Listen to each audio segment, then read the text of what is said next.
What a long stranger trip it's been. From season 5-ന്റെ 5th എപ്പിസോഡിൻ്റെ ടൈറ്റിലായിരുന്നു അത്. പറയും പോലെ ആ ഒരു എപ്പിസോഡിന് ശേഷം വാട്ട് എ ലോങ് സ്ട്രേഞ്ച് ട്രിപ്പാണല്ലേ എപ്പിസോഡ് 6-ലേക്ക്. കാത്തിരുന്ന മനുഷ്യൻ മടുത്ത്. 2 ആഴ്ചയാണ് പുതിയ ഒരു എപ്പിസോഡിന് വേണ്ടി നമ്മൾ കാത്തിരിക്കേണ്ടി വരുന്നത്. 30 സെക്കൻഡ് പ്രൊമോ തന്ന് ക്ഷമയെ പരീക്ഷിക്കുമ്പോൾ പുതിയ എപ്പിസോഡ് മുന്നത്തേക്കാൾ പീക്ക് ലെവലിൽ എത്തുമോ എന്നാണ് മിക്കവരും നോക്കുന്നത്. എന്തായാലും അതേപോലെ വരാൻ പോകണമെന്ന് ഉറപ്പാണ്. കാരണം 5th episode was mind blowing. അതിൻ്റെ ത്രില്ല് മനസ്സിൽ നിൽക്കുന്നതുകൊണ്ട് തന്നെ എനിക്ക് തോന്നുന്നത് പുതിയ എപ്പിസോഡ് കുറച്ച് നല്ല മൊമെൻറ്റ്സ് ഉണ്ടെങ്കിൽ കൂടി സ്റ്റോറി ബിൽഡിങ്ങിലായിരിക്കും ഫോക്കസ് ചെയ്യുക. The heart is a lonely hunter എന്നാണ് 6ാമത്തെ എപ്പിസോഡിൻ്റെ പേര്. ഈ എപ്പിസോഡിൽ ജെയ്ഡിൻ്റെ തലയിലുള്ള അവൻ കണ്ട ഓർമ്മകൾ, ടൗണിൻ്റെ വിവരങ്ങൾ പൂർണ്ണമായും വിശ്വസിക്കാമോ ഇല്ലയോ എന്ന കാര്യത്തിൽ ബോയ്ഡും ജെയ്ഡും തമ്മിൽ അഭിപ്രായ വ്യത്യാസത്തിലാകുന്നുണ്ട്. അതേസമയം സെറ്റിൽമെൻറ്റിൽ നിന്ന് വളരെ ആശങ്കാകുലമാക്കുന്ന ചില വാർത്തകൾ ടൗണിലേക്ക് എത്തുന്നുമുണ്ടെന്ന് നമുക്ക് ഊഹിക്കാവുന്നതേ ഉള്ളൂ. 5ാം എപ്പിസോഡിൽ ബോയ്ഡും ജെയ്ഡും എവിടെയാണോ അവസാനിപ്പിച്ചത് അവിടെ നിന്നാണ് 6ാം എപ്പിസോഡിന്റെ പ്രൊമോ സ്റ്റാർട്ട് ചെയ്യുന്നത്.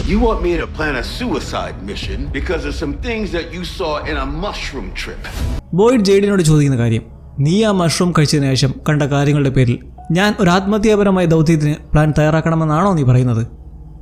കഴിഞ്ഞ എപ്പിസോഡിൽ കുട്ടികൾ എവിടെയാണെന്നും അവരെങ്ങനെ രക്ഷിക്കണമെന്നും നാട്ടിലേക്ക് മടങ്ങാൻ എന്താണ് ചെയ്യേണ്ടതെന്നും തനിക്കറിയാമെന്ന് ജെയ്ഡ് ബോയ്ഡിനോട് പറഞ്ഞിരുന്നു. ബോയ്ഡ് ഇതിനെ ഒരു ആത്മഹത്യാപരമായ ദൗത്യമെന്ന് വിളിക്കുമ്പോൾ അപ്പോൾ ജെയ്ഡ് തീർച്ചയായും രാക്ഷസന്മാരുടെ താവളമായ ആങ്കുയി കുട്ടികളെ അടക്കം ചെയ്ത തുരങ്കങ്ങളിലേക്ക് പോകുന്നതിനെക്കുറിച്ചാണ് സംസാരിക്കുന്നത്. നമ്മൾ തോറ്റുകൊണ്ടിരിക്കുകയാണെന്നും രക്ഷപ്പെടാൻ കിട്ടുന്ന എന്തായാലും അത് മുറുകെ പിടിക്കണമെന്നും ബോയ്ഡ് മുമ്പേ പറഞ്ഞിട്ടുണ്ടെങ്കിലും പുള്ളി ഇതുവരെ അങ്ങനെയൊന്നും ചെയ്തിട്ടില്ല.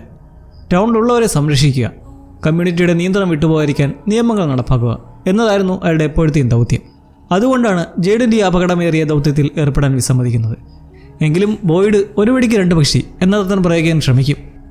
ഒരു പ്ലാൻ ഉണ്ടാക്കാൻ ജെയ്ഡ് നിർബന്ധിക്കുമ്പോൾ ബോയ്ഡ് തൻ്റെ പഴയൊരു പ്ലാൻ ഓർത്തെടുക്കാൻ സാധ്യതയുണ്ട്. കെന്നിയുടെ അമ്മ മരിച്ചതിന് ശേഷം എല്ലിസിനോട് പറഞ്ഞ ഇതുവരെ നടപ്പാക്കാത്ത ആ ഒരു പഴയ പ്ലാനാണത്. അങ്ങനെ ബോയ്ഡിൻ്റെ പ്ലാനും ജെയ്ഡിൻ്റെ പ്ലാനും ഒത്തുചേരുന്നതുകൊണ്ടായിരിക്കാം മറ്റേ സ്പെഷ്യൽ പ്രോമോയിൽ ബോയ്ഡ് രാത്രി വൈകി മണിമുഴക്കം നമ്മൾ കണ്ടത്. തുരങ്കങ്ങളിൽ നിന്ന് മോൺസ്റ്റേഴ്സിനെ പുറത്തേക്ക് ആകർഷിച്ച് അതിലൊന്നിനെ പിടികൂടാനുള്ള പ്ലാൻ വീണ്ടും വരുന്നതായിരിക്കാം. അങ്ങനെ ചെയ്താൽ ജെയ്ഡിന് തൻ്റെ പ്ലാൻ നടപ്പിലാക്കാൻ വഴിയൊരുങ്ങും. ഇതിലൂടെ തൻ്റെ വിഷ്വൽ കണ്ടതുപോലെ രാക്ഷസന്മാരുടെ പിടിയിലകപ്പെടുമെന്ന് ജെയ്ഡിന് ഭയപ്പെടേണ്ടി വരില്ല.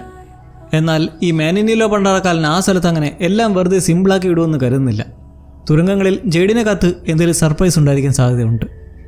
മോൺസ്റ്റേഴ്സിൽ ഒന്നിനെ പിടികൂടാനുള്ള ബോയ്ഡിൻ്റെ പ്ലാനിലേക്ക് വീണ്ടും വരുമ്പോൾ അവർ സ്മൈലിയാണ് പിടികൂടുന്നതെങ്കിലോ? അങ്ങനെയെങ്കിൽ ഇതിലൂടെ ഫാത്തിമയും സ്മൈലിയും തമ്മിലുള്ള ബന്ധം നമുക്ക് അടുത്തറിയാൻ സാധിക്കും. പ്രത്യേകിച്ച് ഫാത്തിമയും സ്മൈലിയും തമ്മിലുള്ള ആ കണക്ഷൻ. കൂടാതെ സ്മൈലി വീണ്ടും തടവിലാക്കപ്പെട്ടാൽ അവർക്ക് 2 പേർക്കും എന്താണ് തോന്നുക എന്നതുമല്ല. മോൺസ്റ്റേഴ്സിനെ കൊണ്ട് എന്തെങ്കിലും സംസാരിപ്പിക്കാൻ വേണ്ടി ഒന്നിനെ പിടികൂടണമെന്ന് ബോയ്ഡ് മുമ്പ് പറഞ്ഞിരുന്നില്ലേ? മിക്കവാറും അതിനിറങ്ങി തിരിച്ച് അങ്ങനെ ഈ ഒരു സാഹചര്യത്തിലായിരിക്കണം കെന്നിയുടെ ഇടഞ്ഞുള്ള ഈ ഒരു നിൽപ്പ്. ഫാത്തിമയ്ക്ക് സ്മൈലിയെയും സ്മൈലിക്ക് ഫാത്തിമയും ഉള്ളിൽ അറിയാൻ കഴിയുന്നതിൻ്റെ പിന്നിലെ രഹസ്യം ഒരുപക്ഷെ എവിടെയാകാം പരസ്പരം ബന്ധപ്പെടുന്നത്. ഇതൊക്കെ ശരിയാണെങ്കിൽ 8ാം എപ്പിസോഡ് സിനോപ്സിസിൽ പറഞ്ഞ കാര്യങ്ങളുമായി ഇതിനെന്തെങ്കിലും ബന്ധമുണ്ടാകുമോ? കാരണം 8ാം എപ്പിസോഡിലാണ് ബോയ്ഡിൻ്റെ പ്ലാൻ നടപ്പിലാക്കാൻ ശ്രമിക്കുന്നത് നമ്മൾ കാണുക. പ്ലോട്ട് ഉദ്ദേശിക്കുന്നത് എന്താണെന്ന് നോക്കിയാൽ എല്ലാവരെയും നാട്ടിലെത്തിക്കാനുള്ള ഒരവസരത്തിന് വേണ്ടി ബോയ്ഡ് എത്രത്തോളം റിസ്ക് എടുക്കാൻ തയ്യാറാകും. അതേസമയം ഹെൻറിയും ഫാത്തിമയും ഒരു വഴിത്തിരിവിൽ എത്തിപ്പെടുന്നു. നിങ്ങളുടെ അഭിപ്രായത്തിൽ ഹെൻറിയും ഫാത്തിമയും തമ്മിൽ ഒന്നിപ്പിക്കുകയും അവരെ പരസ്പരം എതിരാക്കുകയും ചെയ്യുന്ന ഫാക്ടർ എന്തായിട്ടാണ് തോന്നുന്നത്? സ്മൈലിയുടെ കാര്യത്തിൽ ഹെൻറി ഫാത്തിമയോട് വിയോജിക്കുന്നതുകൊണ്ടായിരിക്കാം അത് ചിലപ്പോൾ. കാരണം സ്മൈലി തൻ്റെ മകനാണെന്ന തരത്തിലുള്ള ഒരു മാതൃസഹജമായ വികാരം ഫാത്തിമയ്ക്ക് ഉണ്ടായേക്കാം. ഈ വികാരം അവനെ കൊല്ലുന്നതിനോ ജീവനോടെ കത്തിക്കുന്നതിനോ അവളെ തടയും. കേൾക്കുമ്പോൾ തമാശയാണേലും ടൗണിൽ ഇപ്പോൾ നടക്കുന്ന വെച്ച് നോക്കിയാൽ പറയാൻ പറ്റില്ല ഇങ്ങനെയൊക്കെ സംഭവിച്ചെന്നും വരാം. ചിലപ്പോൾ വീണ്ടും ഒരു ദുരന്തം തന്നിൽ സംഭവിക്കാതിരിക്കാൻ ഫാത്തിമ ചെയ്യുന്ന എന്തെങ്കിലും മുഖേനയുമാവാം. സ്പെഷ്യൽ ട്രെയിലറിൽ അവരെന്തോ കോളനി ഹൗസിന് മുന്നിലെ കത്തിക്കുന്നത് നമ്മൾ കണ്ടിരുന്നില്ലേ?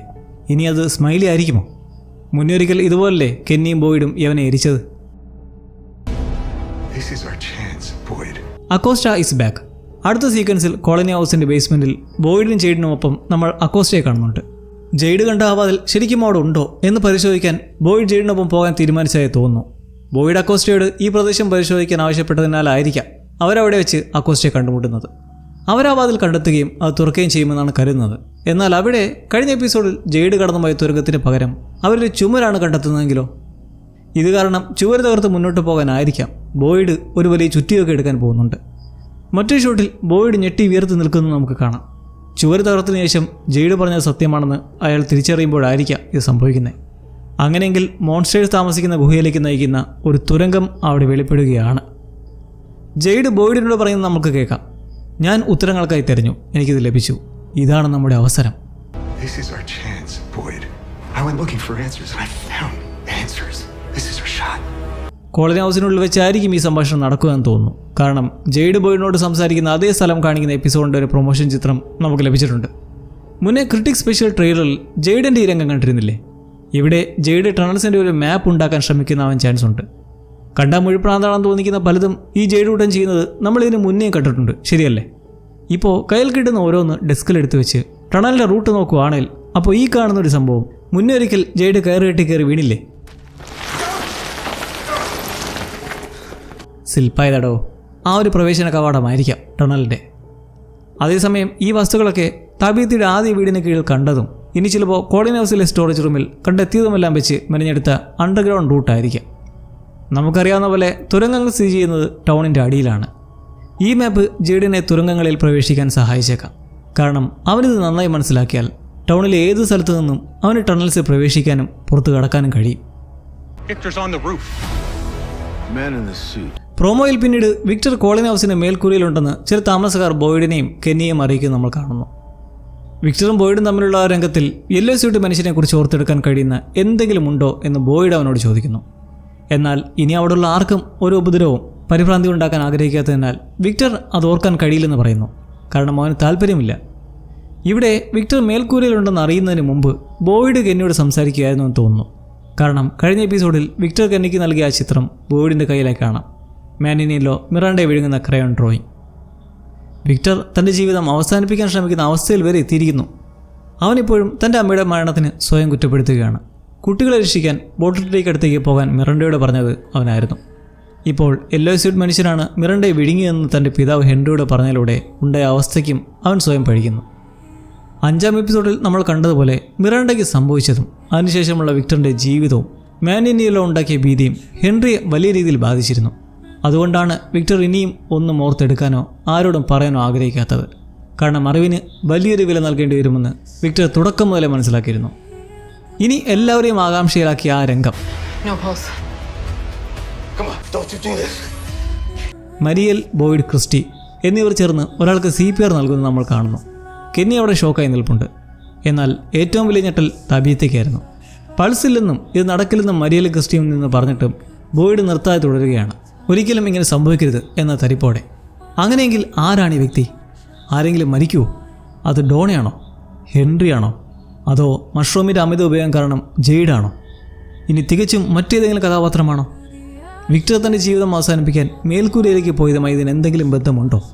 അതോ ഈ രണ്ട് രംഗങ്ങളും വ്യത്യസ്തമാണോ? എന്നാൽ സംഭവം ഞാൻ പറയാം. സ്വാഭാവികമായും കഴിഞ്ഞ എപ്പിസോഡിൽ കുടിച്ചു കൂത്താടി കോളനി ഹൗസിൽ അലമുണ്ടാക്കിയ ഹെൻറി ആയിരിക്കും ശാരീരിക ബുദ്ധിമുട്ട് വന്ന് വീണതെന്ന് പലർക്കും തോന്നാം. കാരണം അങ്ങനെയായിരുന്നല്ലോ ആ ഒരു പെർഫോമൻസ്. ഇനി നിന്ന് കഥാപ്രസംഗം പറയുന്ന കാര്യത്തിലേക്ക് കിടക്കാം. പുതുതായി ഇറങ്ങിയ ഈ സ്റ്റില്ല് നിങ്ങൾ കണ്ടോ? അതിലുണ്ട് ദ ആൻസർ.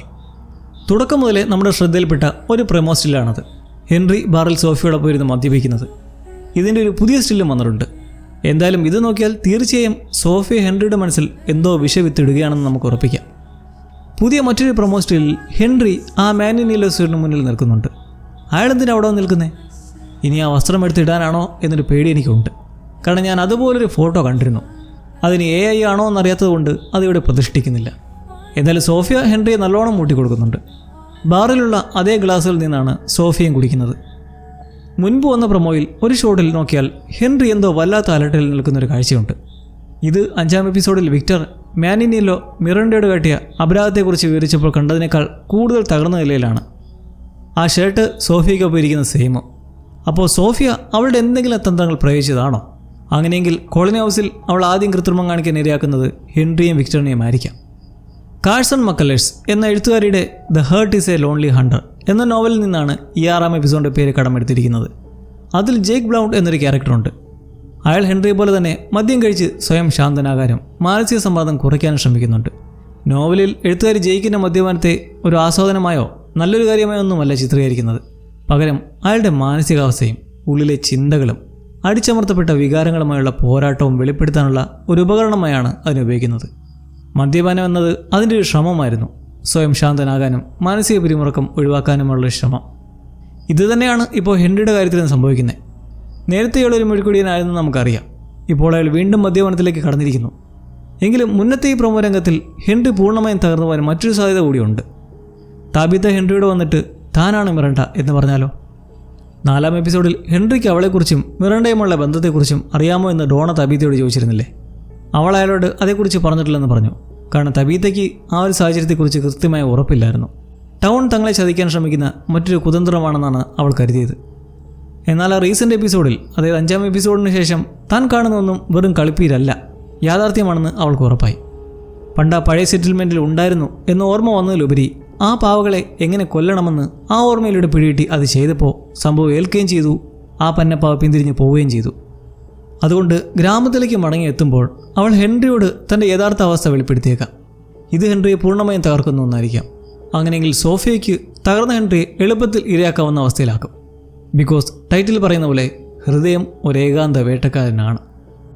മറ്റൊരു പ്രോമോയിൽ ജിമ്മിനെ മാനീനിയലോ കഴുത്തിന് പിടിക്കുന്ന പോലെ തബീത്തയാരോ കഴുത്തിന് പിടിക്കുന്നില്ലേ? അത് ചിലപ്പോൾ ഏതെങ്കിലും ക്രൂഷ്യൽ സിറ്റുവേഷനിൽ ഈ ഹെൻറി പിടിക്കുന്നതായിരിക്കും.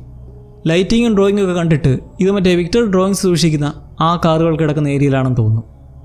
സെറ്റിൽമെൻറ്റ് കാര്യം പറഞ്ഞാൽ അവിടെ നടന്ന സംഭവങ്ങൾക്ക് ശേഷം അവർ ആ കോലങ്ങളെടുത്ത് കോളനി ഹൗസിലേക്ക് കൊണ്ടുവരുന്നുണ്ട്. പുതിയ സ്റ്റിൽ കണ്ടില്ലേ? ഡോണയാണ് മുഖ്യൻ. കെന്നിയോട് ഇതേക്കുറിച്ച് വിശദീകരിക്കുമ്പോൾ ദാറ്റ് മീൻസ് ബോയ്ഡും ചെയ്ഡും അവരുടെ മുന്നിലേക്ക് എത്തുന്നതിന് മുന്നേ ആണത്. മുന്നത്തെ പ്രൊമോയിൽ നമ്മൾ വീണ്ടും ഫാദർ കാറ്ററിയെ കണ്ടിരുന്നു. ബോയ്ഡുമായി സംസാരിക്കുന്ന മറ്റൊരു തോന്നലായി.